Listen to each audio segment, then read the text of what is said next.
Last week, I literally spent an entire weekday in bed just playing chess when I should have been working on my PhD. Truth be told, I couldn't stop playing because I lost my 1500 ranking on chess.com and was trying desperately to get it back. I even skipped lunch because I was so hyper-focused on getting my ranking back. Hyper-focusing on the total wrong things. There was no way I was going to stop until I reached 1500 again. It turned out things couldn't have gone any worse because I took my ranking all the way down to 1350, and that's the lowest it's ever been in over 5 years. Despite all my mental regret about the sunk cost I put into this game and the time away from my PhD work, I accepted defeat and stopped playing, but this wasn't until 7 PM. I then spent several hours regretting my life choices and feeling bad about how much work I could have done and complaining to my wife about how bad my ADHD is. What was so bad about this whole situation was the fact that I couldn't even go on a walk with my wife, and that was the one thing I wanted to do with her that day because of how much time I had wasted. I promised to never do it again, and this time I was serious. I deleted chess.com from my phone and removed all the chess players I regularly watch on YouTube. This one day would have been fine if that was the only damage my ADHD caused. But the next day, I was just so guilty and essentially wasted the entire day researching about the latest M2 MacBook and making an impulse purchase instead of working. And this is work that I desperately needed to do, but have been seemingly taking every opportunity to avoid. I've been in several ruts in the past at med school, but this felt different. I felt like I really let myself down and lost my routine. For once in my life, I've been really feeling that I've overcome this whole ADHD problem as an adult now, but to feel like I conceded and let myself and my family down was hard to take. I felt like I had taken a complete 180 and was back to square one. I knew if this continued, I'd waste my whole week with regret and then increase my anxiety with how much PhD work I had left to do. But then what happened was I took the active step to sit down and think about how I could get out of this productivity rut. I managed to turn it around and ended up saving my week. I was probably blowing it all out of proportion in my head, but at the time it felt crippling and I felt I couldn't escape it. In this video, I'm going to share 5 ways I got out of my productivity rut. Keep watching and subscribe to learn more about the systems and gadgets that I use to make small, marginal 1% gains every single day with my ADHD at Oxford University and as a medical doctor in the UK's National Health Service. 1. Try to get some fresh air to put you in a new environment. So the first thing you want to do is to take yourself out of your procrastination environment and into a totally new environment. An environment where you can get a broader perspective of life and forget how you're feeling in the current moment. When I was sat in my bed worrying about the impact of my rut, it all felt so significant. My problems felt big in a small bedroom. I didn't want to get up or do anything. When I forced myself to get outside, my problems were small compared to the outside world. I know this might seem trivial, but forcing myself outside just cut off my negative thoughts, and the fresh air was refreshing. It grounded me in the face of my problems. So yeah, try to take yourself outside of your environment to ground your senses, and you'll see your rut with a fresh pair of eyes. And sometimes that's all that's needed to give us some focus. 2.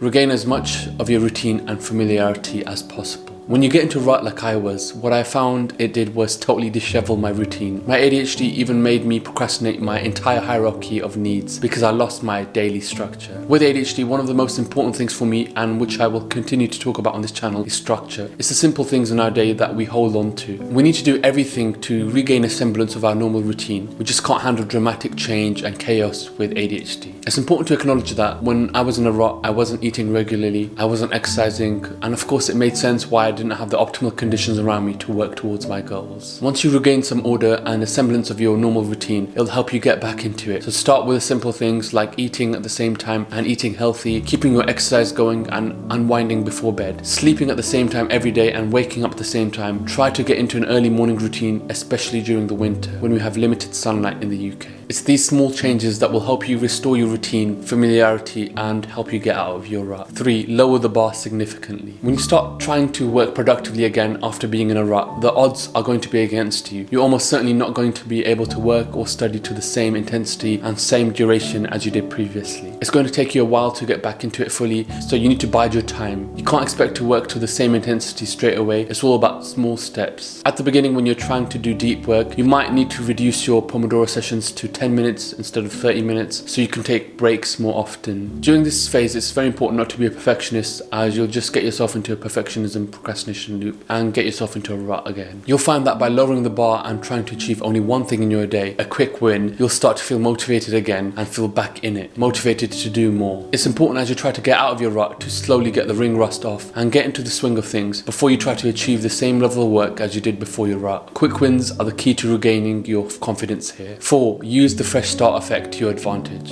The fresh start effect is our tendency as humans to feel rejuvenated and motivated towards achieving our goals after a special occasion or a key day. I talked previously about the importance of New Year's resolutions with ADHD, and that's very much to do with the fresh start effect. It's easy to criticize yourself when you're in a rut and to reflect on all the things you could have achieved but didn't. The fresh start effect can help you wipe the slate clean and start anew. When you're in a rut, it's important to try to recover sooner rather than later. For me, I managed to only stay in a rut for 2 days. I used my weekend as a fresh start, a springboard, a time for me to start anew and not to judge myself too hard. And this was one of the most important things that helped me turn my week around that weekend and make up for all my procrastination. Picking a day where I wanted a fresh start helped me get over my mental regret and get over the feeling that I wasted my time and wasn't achieving my PhD goals. A fresh start was all I needed to help me put everything behind me and move on. It's something you can try to create a temporal landmark to help you get out of your rut and get back into being productive with ADHD. 5. Don't judge yourself too much. The last and most important strategy I want to share is to not judge yourself too harsh, even after a fresh start. It's going to take a while for you to fully regain your confidence and productivity levels, and you might have days where you're being unproductive, and that's totally okay. If you judge yourself too hard during this time, it'll just feed into your procrastination and reduce your resilience. So go easy on yourself and see how efficient you're working and how much intensity you can work towards. You'll achieve far more when you set yourself one thing to achieve in your day and achieve it rather than 3 things and only achieving one of them. That's the 5 strategies I used to get out of my productivity rut at university. I've learned that I'm never going to really get over my ADHD. It's not something I'll probably ever get over. I just have to continue making sense of it, learning from it and living with it meaningfully. We're all going to have times where we're not being very efficient, and sometimes this can derail our progress. But it's definitely possible to get out of your rut. The key thing is to just be easy on yourself as you try to get used to the ropes again. I hope you found this video helpful and learned at least one thing. If you did, let me know in the comment section below, and like this video and subscribe to stay up to date with more videos on the systems and gadgets that I've built at Oxford that help me make small marginal 1% gains with my ADHD. Thanks for watching, and I'll see you next week.